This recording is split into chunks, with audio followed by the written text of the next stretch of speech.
Hello friends, welcome to ALLATRA TV Ireland.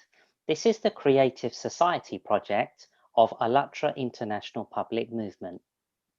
We continue meeting interesting people globally to understand how they envision a society with happiness and freedom, and one where everyone feels safe and they can live a fulfilled life. My name is Bhavin and my co-host today is Alina. And today we have a good friend of mine. His name's Jody Deane. He's a great teacher and a fantastic coach. So it's a pleasure to have you today, Jody. Welcome. Great to be here. Thank you, Bhavin. Hello, everyone. Hello, Jody. Welcome to our program. We are very happy you are with us today. Could you please tell us a little bit more about yourself? What are you doing? What inspires you? What drives you in life? Sure, absolutely. So I currently help heart-based leaders, conscious leaders, activate the multi-dimensional magnificence and accelerate their awakening, and also manifest their soul mission as well. And I do this through coaching and mentoring and energy work and some channeling as well, through one-on-one and group work, group programs and retreats. And it's been a winding road for me to get where I am. I've worked in a few different professions, but always been interested in facilitation, healing, transformation, consciousness expansion. And this has been something that's been a thread through my life since I was an early teen, actually, 11, 12 years old, to be honest. And this fascination with the potential of the human spirit and for growth and wholeness has just really captivated my awareness. So that's been this through line all this time. I've worked as a professional actor. I've written. I've worked in publishing. I've run my own business in events marketing. I have a list actually of about 50 different jobs I've done. That always surprises me. It's like, oh yeah, I've done that as well. So just gives you an idea about where I've been and what I've been doing. But yeah, again, what motivates me is transformation of consciousness ultimately, and human beings stepping up to their fullest potential in life and being activated and awake to who they are and why they're here. Brilliant. Thank you. Thank you. Actually, we prepared a few collages for you. I'll ask technical support to show them on the screen, if possible. Yeah, maybe you can comment on it. Could we see it? Yeah. Right. Yeah. So top left, we have I did a comedy show, I would call it. That's what it was. In Edinburgh, the biggest arts festival in the world. And so that's the Happy Zappy Hour thing. Just me exploring fully my creative and comic sides, and very much the archetype of the kind of sacred fool as well. And that was something I just kind of had this burning desire to do. And so I, basically from the inception of the idea to the getting on stage in front of complete strangers, it was about a 40-day, 35-day process. So I actually wrote a book about it, and that book is called Fool's Gold, and it's out on Amazon Kindle. Released it in September. And it's also about the kind of creative process as well. And, if you put your mind to it, you can do anything you want. And because that was my experience, and that's what I achieved, from just this burning desire and a single pointedness of mind and focus. So, I mean, normally it might take someone a year to, devise a show, write a show, put on a show, and rehearse it and develop it. And so I did it in the fast track version. And of course I had help, and I'd already been to drama school and things like that. But you know, it's if you put your mind to something, as I say, you can do it yourself. You know? And so that's a testament to that. And so creativity has also been a thread through my life. And so some of those images in the previous slide, it's also me on stage as an actor playing various roles. And yeah, and also dancing at the Mind Body Spirit Festival as with the kind of in the kind of what would you call it, ecstatic dance show that was happening. So that was just really about animating people and livening up their spirits and all of that, which I love to do as well. But yeah, so that one in the image in the bottom right is a restoration comedy that I was in. It was at drama school. So the many faces of the roles I've done. So yeah, and if you could switch to the next slide, that would be great. So I can just, yeah, so this is interesting because the top right, that's me doing a speaking gig. And so that's something I stepped into after kind of stepping away from acting. It was a natural transition. And so I realized that a lot of my skills that I've developed through the acting and expression are really transferable into speaking, inspirational speaking, which I love to do as well. And that also made me realize, oh my God, I have to get back into serving people and helping them with a human and consciousness transformation and manifesting their soul mission. And so that's when I stepped back into something I'd been doing years before in terms of the coaching. And so I also love animals and nature, and that's a big part of my process and what I share with others as well. So there's some horses near me and I go and visit them as much as I can. So that explains that one. And that kind of communication and being with animals, it's such an opportunity for healing and growth that we can't underestimate it. You know, and animals are here, you know, apart from living their own lives, they're also as teachers for humanity and to show us where our heart is and how we can connect with the world through our heart. And the understanding the heart and opening the heart is a very fundamental aspect of what I do and what I share with the world. So yeah, so I wanted to mention that. And so I also do, you know, masterclasses and other offerings for people who are interested in what I share. And so that also explains part of this slide as well. And yeah, but it's a great montage you've done of a few of my offerings that I'm involved with. Thank you. Oh, yeah. Thank you. I can see that you really love what you do, and it is so great. In the modern world, you know, not many people can say they love their job. And just in your opinion, how important is it to follow your purpose? And what changes do we need to make in society to allow people to find their real interests and then to pursue it?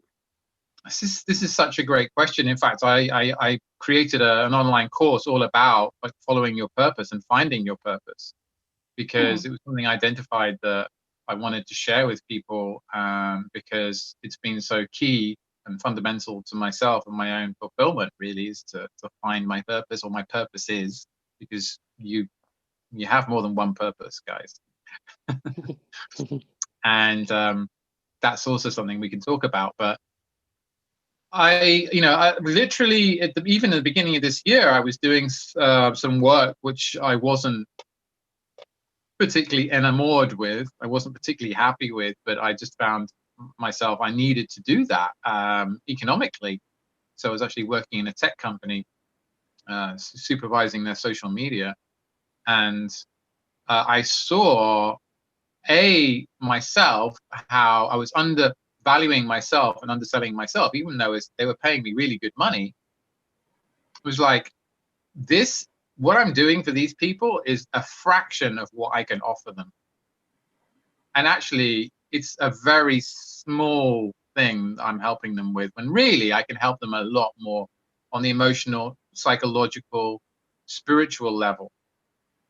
But, you know, I was employed on that basis, contracted on that basis for that organization.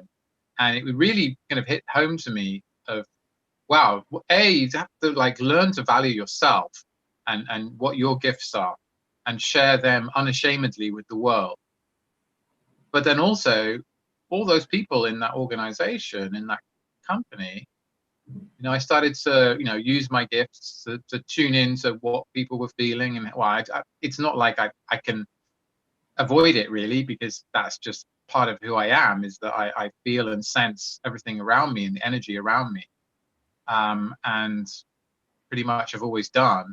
And so it was amazing that, you know, the amount of like office politics going on and the difficulties, the interpersonal difficulties people were having in their workspace, as well as, you know, tuning into quite a few of these persons, I could very much sense that they weren't living their life's purpose.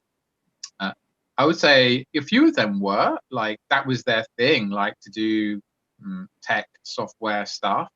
But then there was also a lot of feeling of like, nah, these you know, my personal, you know, read on the matter was that, you know, these persons are not actually living their purpose. They're in a job for economic security that pays a good wage, but actually they need to be somewhere else. I don't know where that is. Like, I haven't really talked to them about that, but it just, I can just, like, it's a sensation, just feel. And then, you know, apart from that, obviously the interpersonal side, and you know, it points back to that self-knowledge, know yourself, and that is the key to getting along with others, right? Because then when you know yourself, you listen to yourself, you understand how you work and how you communicate, and then you understand how other people communicate, and you can find that common ground without getting into kind of judgment and separation and like getting into a place of immovability, like this is where I am and I'm not budging, kind of thing, without seeing the perspective from the other side, and, you know, having empathy and putting yourself in someone else's shoes as well. So yeah, that was just something that I wanted to share about that work I did for like 3 months earlier this year. So it was actually quite a revelation for me to be back in the corporate world, which I'd been out of for so long, and have a kind of baptism of fire, if you will. You know, let alone all the kind of well-being issues of being in an office with all the Wi-Fi and the fluorescent lighting and the dehumanization that can happen through being in certain buildings, in cities, etc., right? Which is a whole nother conversation. But like, that was also like, whoa, oh my God, there's so much that can be done here to harmonize the space, which is a totally another thing. My dad was pretty obsessed with this. He was an estate agent, and he was a frustrated architect, to be honest. And he would always talk about this and about how much the space around us affects the light. This office, there was no natural light, right? Imagine working in an office with no natural light for like 9 hours a day, like how that affects you. I mean, the studies have been done about this. It's really impactful. You know, just those things, and like no plants, like, you know, have nature, have light at least in your space. You want to function at the highest level you can do. But there's so much more to that. So yeah, back to the purpose. So that was just another kind of wake-up call for me of how much there is this need for holding space for others to find out who they are, to find their fulfilling purpose in life, and really what they're here for, really what turns them on, really what's their highest excitement is, and noticing and valuing their own gifts, and that they have these gifts for a reason. You have these gifts for a reason, and if, you know, if not now, then when, in terms of like sharing them and being here. You know, we're in this crazy times right now, that 2020 is, you know, that is serving up to us, if you will, of, you know, massive doubt, massive fear,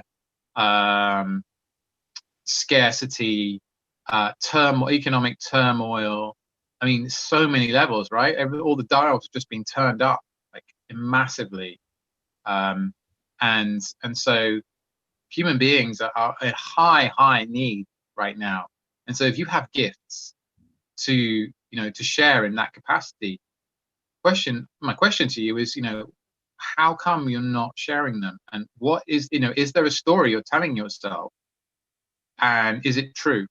And if it's not true, okay, what is true? And how can you step up? And how can you step into the reality that you dream of, that you would like to create for yourself? How can you become that person? And, you know, what do you need to do that? What needs to happen? And so for me, you know, it's been finding guides and mentors and teachers to help me along the way, because realizing I can't do this on my own. And so from very early on in my life, I've been like searching for like the pure source. Like, I need the pure source, and going out and finding that, going to India and finding spiritual teachers and mentors, and, you know, going all around the world, to be honest, to find the people that can share with me the knowledge that I'm looking for and give me the real deal. And key about that I've been shown is that the value of direct experience. So you can read 100 books, but it's knowledge that is mental, right? And so the application of that knowledge is a whole different ballgame. And when you get into investigating for yourself and checking things out for yourself and doing your own work and in experiencing things for yourself, that is when the rubber hits the road. And that's where you can see, is this real or not? Does this have true value for me or not? Can I use this or not? Is this true or not? Does this work or not? And so that has been my guiding light, to be honest, is that direct experience of whatever that might be, right? Whether it's a perception of subtle energies, or that's relationships, or that's finding fulfillment, or that's checking out my belief systems to see if they're actually valid in reality, if they're real, if there's any truth in what I'm believing blindly from my social programming. And this is an ongoing thing that I have to do every day. I'm compelled to do it every day. And that's how I also work with my clients, is to check out those beliefs and release anything that's in the way of experiencing reality for what it is. And so what we, you know, that is often trauma, hurt, ancestral patterns from the past. Can be a variety of different factors that influence how we perceive, how we experience reality. And so it's about like letting go of the filters and having that direct experience of reality, and making choices and seeing that you have the choice in every single moment, every single now. You have choices, and you're making choices, whether you realize or not. You are making those choices. So that is something just huge to work with and be aware of. Yeah.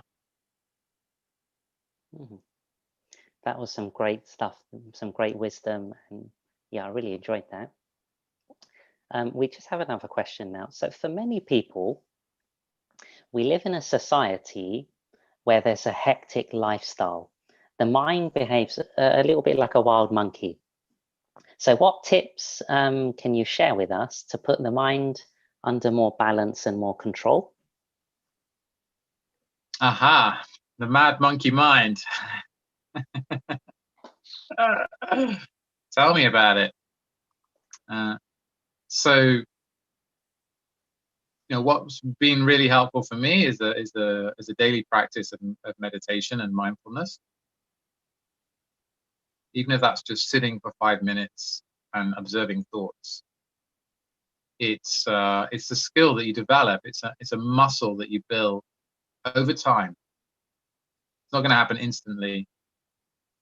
And so that's something important to realize, is that to be realistic with ourselves and understand that this is a quality of consciousness that we work on a daily, weekly, monthly, yearly basis, and it's incrementally improved the more we can be the witness to the mind and its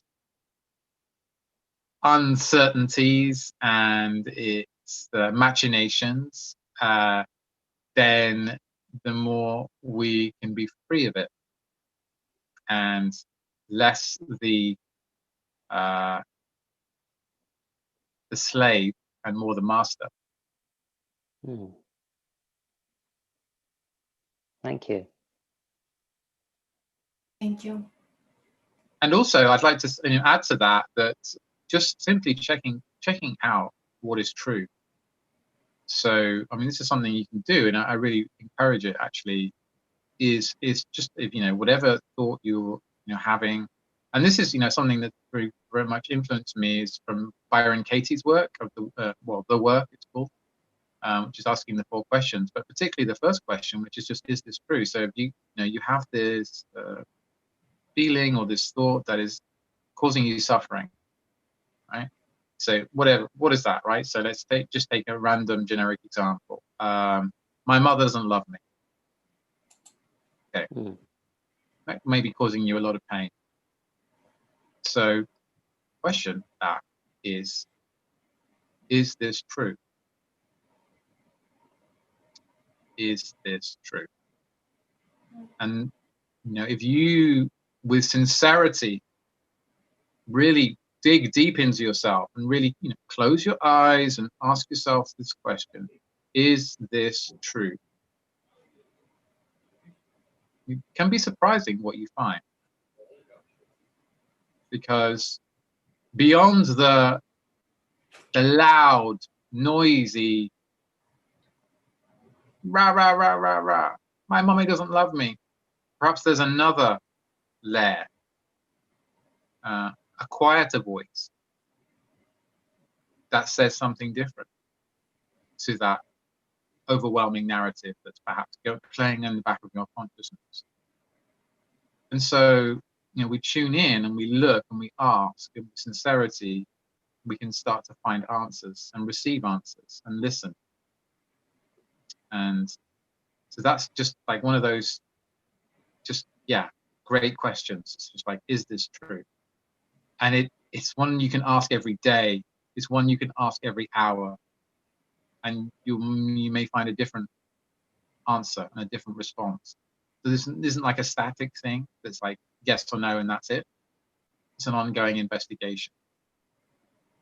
And this is part of the work I do, is help people with this and help to turn their whole broken psychology around, help to release them from the kind of prison of the filters and the prison of the conditioned ego and the conditioned personality, to step outside it and start to realize, okay, things aren't how I have been looking at them. But it takes courage to go there. Interesting. Great. Kevin, do you have any other questions before we move on? Okay, yeah.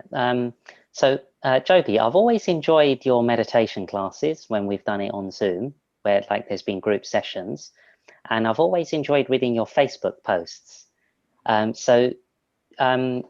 what I've experienced, you're generally very consistently happy and definitely an inspiration to many people. So I'd just like to ask you, how can one maintain consistent happiness? Oh, well, thank you. And it's nice to hear that I'm an inspiration for many. How can one maintain consistent happiness? Equanimity. Now, what does that mean? Equanimity means seeing all things as equal. And so this kind of boils down to essentially that there is no good or evil in that sense of removing the need for some things to be good and some things to be bad. Now, I know this is that's a big generalization, and probably trying to work out what does he mean by that. I want to unpack that. So let me make it clearer. Everything that happens in life, you have a perception of it, and that's how you know it's happening, and you have a response to that. So instead of seeing that which happens in your reality, and maybe someone spills coffee on you in the coffee shop, or perhaps you get a promotion at work, or you forget to take the clothes out of the washing machine and they've been in there for 5 hours and now they smell of mildew. It's just seeing the thing, having that experience, perceiving, oh, this has happened, this fact, right? Oh, coffee is now staining my shirt, or the clothes now smell of mildew. And just being with it, rather than reacting to it as a, oh, this is great, or, oh, this is awful, oh my God. And that is a skill that takes years, decades, lifetimes to cultivate. Don't expect it to happen tomorrow, and don't beat yourself up if it doesn't happen, because this is your whole consciousness at work, right? And so, you know, your whole consciousness, your whole perception is built up from your, you know, conception, womb, birth, childhood, schooling, relationship with parents, media, working in the world, finding yourself, many, many layers to it. And, you know, there are engendered beliefs, entrenched attitudes that you come into contact with when every moment passes, or every new moment happens. You're feeding back to reality the experience through this filter. And so if you can be allowing of the thing to happen without making it into something, or reacting strongly to it, and just seeing for what it is, it's just like, oh, this happens, these clothes smell of mildew, and be okay with it. There's coffee on my shirt, like it's happened already. There's nothing you can do, right? The clothes have mildew on them. Or on the positive, oh, I got a promotion, right? Well, that's nice, great. But it's, and I'm absolutely all for celebrating the wins and rewarding oneself, because that can really help with building the neural networks inside ourselves to consistently improve ourselves or move forward in terms of what we want to create in the world, right? Specifically about creating things in the world, whether that's, you know, up-leveling your skill set, your profession, or making a nice painting, or creating something in your shed or knitting some wonderful garment. I don't know.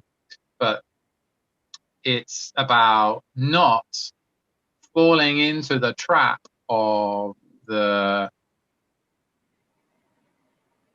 every single thing that happens is affecting you. So it's just allowing it and just going, okay, that happened.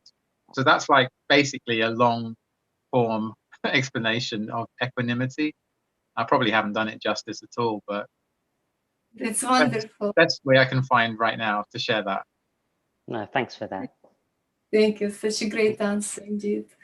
And continuing the topic of happiness and creation, Creative Society Project.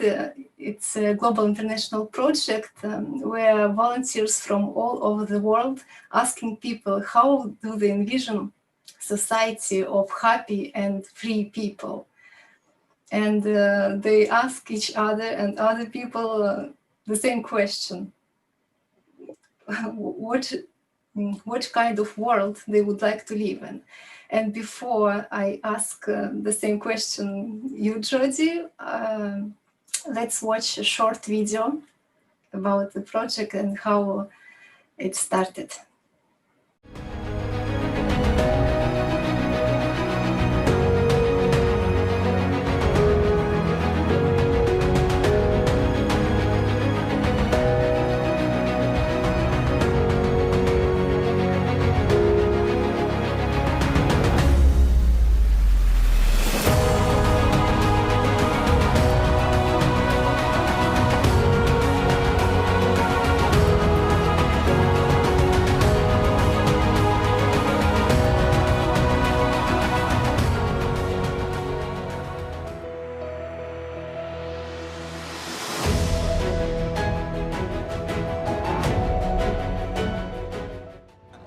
First step would be for everybody to care about other people and not about themselves only.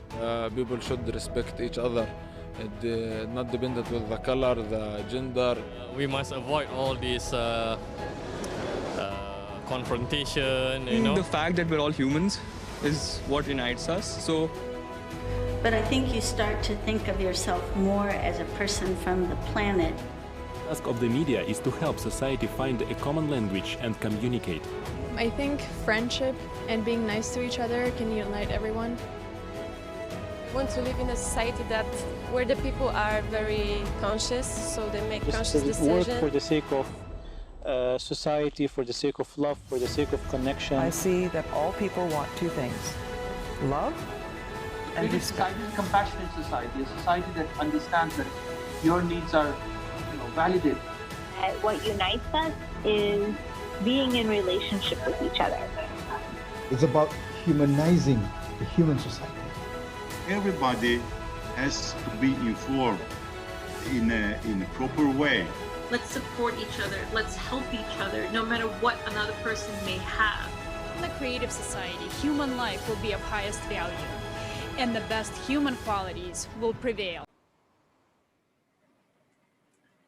Okay, so Jody, can you please share your vision of a creative society and describe one where you, your family, friends, and everyone will live happily? Sure. So are you referring to the 8 principles, like one of the 8 principles? Or you can share just your vision. If you want to mention the 8 foundations, that would be great. Yeah. Okay. Well, yeah. So just in general, how do you see such a society? I mean, wow. Big question, Alina. Big question. I know. I feel that there's so much opportunity right now for creating the society that we dream of. We have the technology to communicate with anyone around the world, almost anyone. We have the skills We have the information, and it's about coming together and honoring what is human in all of us and collaborating. The spirit of collaboration, the spirit of cooperation, the spirit of care and compassion and love for others, love for others, other human beings, animals, nature, and honoring all life. And I feel this is the kernel for me of the kind of society that can be created, and how that can be the seeds of something wondrous and unifying. And you know, ultimately, I believe, you know, the human race we've forgotten who we are, and now we are in a time of growth and transformation of consciousness.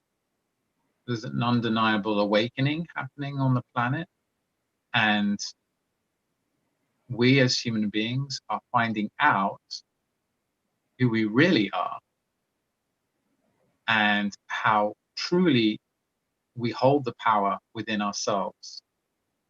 That the power is not out there. It's not someone out there. It's not me here, this guy here, or right? It's like it's within you. This is where the true power is. You have the power. You have this power to create, this power to choose. And in every moment you are making choices, whether you're aware of those choices and that you are making those choices or not, it's still going on. And so it's about this process of becoming aware, becoming awake, and waking up in the dream ultimately, and deciding, right, what kind of reality do I want to experience? And how can I move towards that reality? And you can vote with your time, you can choose with your money, you can choose with your attention, and you do have those choices. And so with obviously with the technology now making things a lot more easier and taking away the need to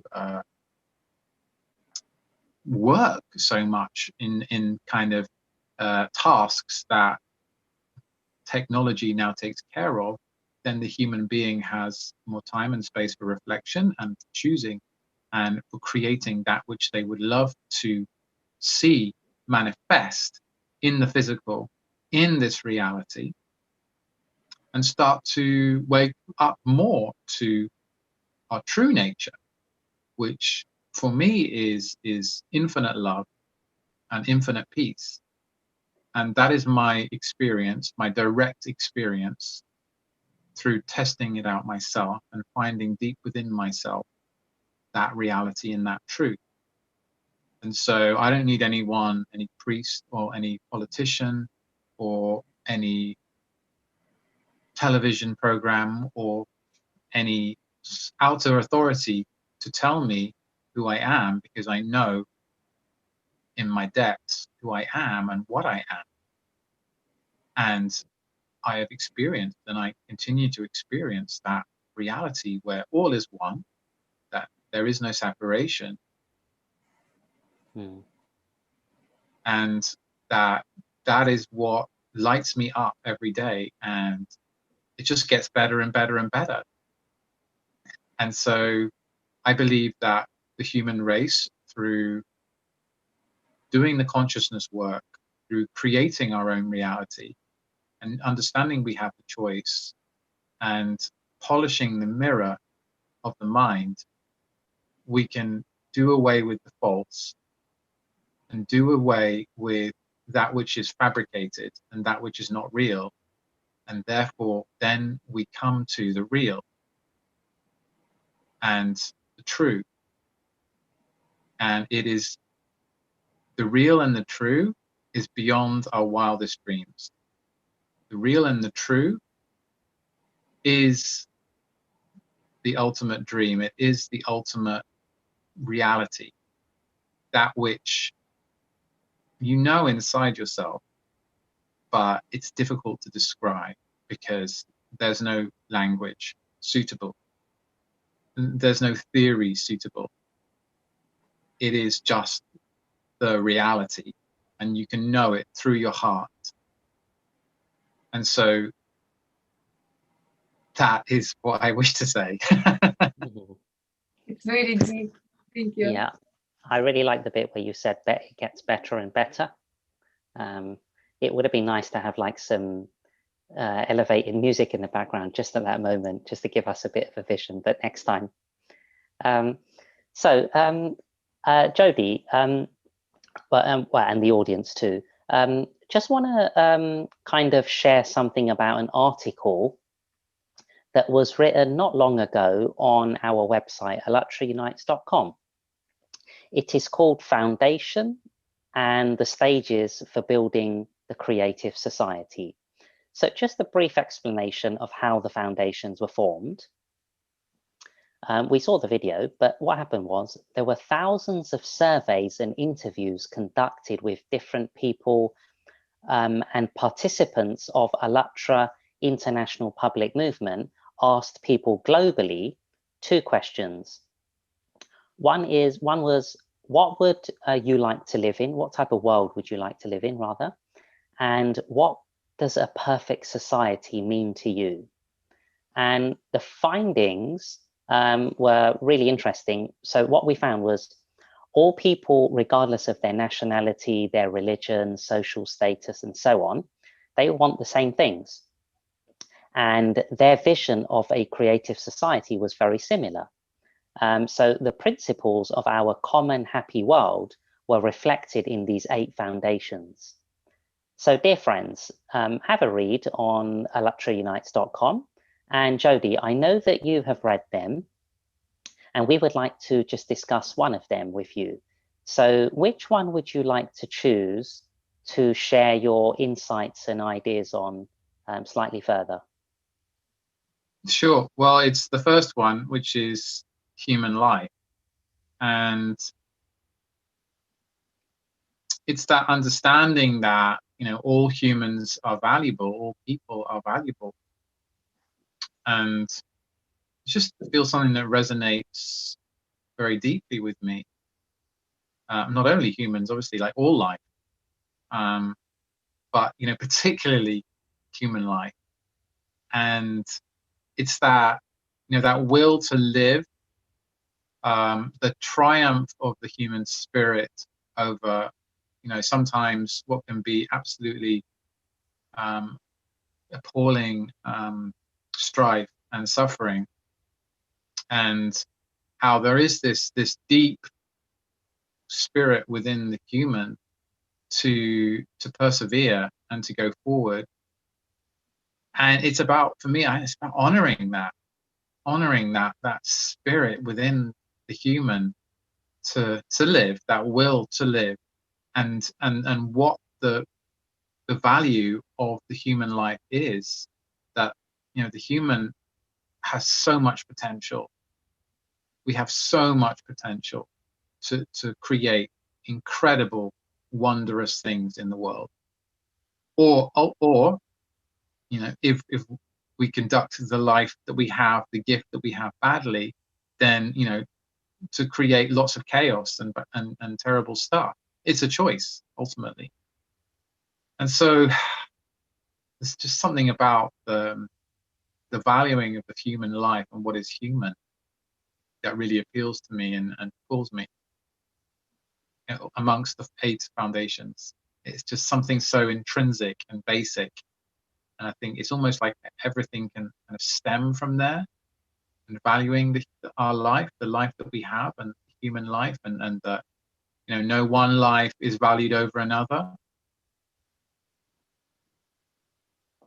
Okay, thank you.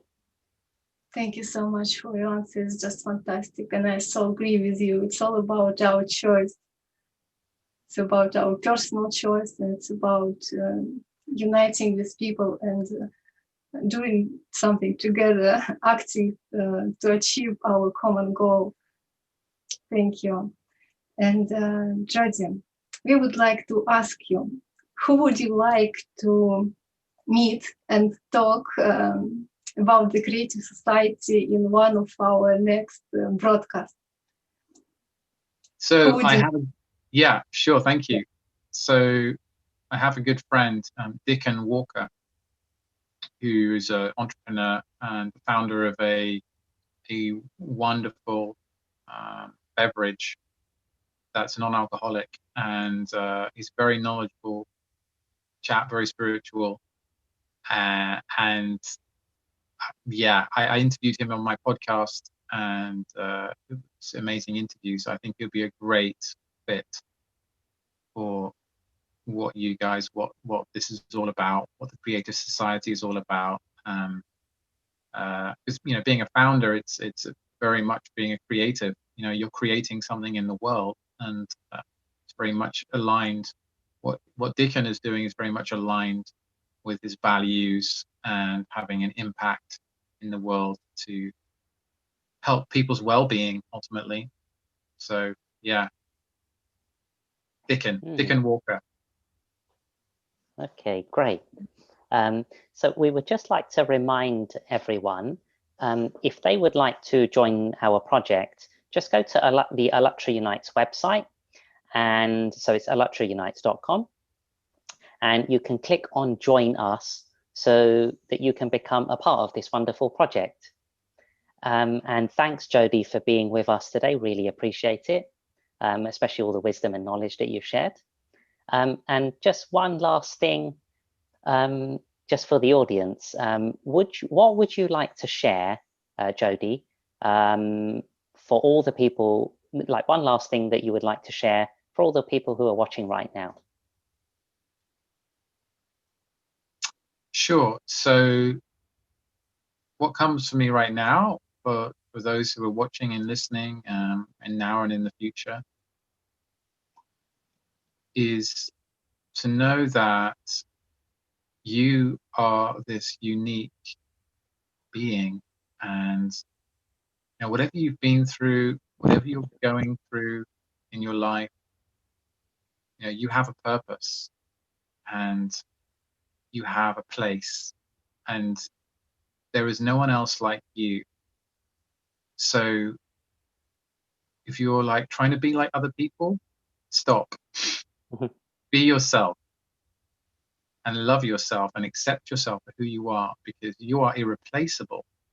And what you are here for is to be you and share you, your talents, your gifts, your heart, your mind, your creativity, your joy, your passion. And so be bold, go out there, be courageous, believe in you, do you. Everyone else is taken already anyway. So just, yeah, be, ultimately be, and understand that, know that about yourself. That's so important, I feel, that people, you know, can learn from. So if you're interested in what I do, whatever, there's, you know, there's different ways to contact me, but one thing I can say is you want to get on my email list and also receive an amazing little PDF I've created of kind of my ninja kind of ways to really get in touch with your flow and thrive at life. Then I have something for you, and that's at free, and that's at go.flowninja.co, go.flowninja.co. And you know, I have a Facebook group which is Golden Alchemy Awakening. Have a look for it on the search on Facebook, or find me on Facebook. And if you want to like just contact me directly and talk to me, have a little private chat, whatever, you can always email me. It's jodyconsulting@gmail.com. I'm open to suggestions and more speaking opportunities, and working with everyone that wants help and wants to kind of bring in the new Creative Society and be the change that we want to see in the world. Absolutely. Yeah. Thank you for your time. You're so welcome. So welcome. Thank you for this opportunity to, talk and chat and discuss and be together at this time. Thank you so much, and have a great day, everyone. Thank you to the audience. Bye. Thank you, Bhavin. Thank you, Alina. Thank you, everyone, for watching and listening.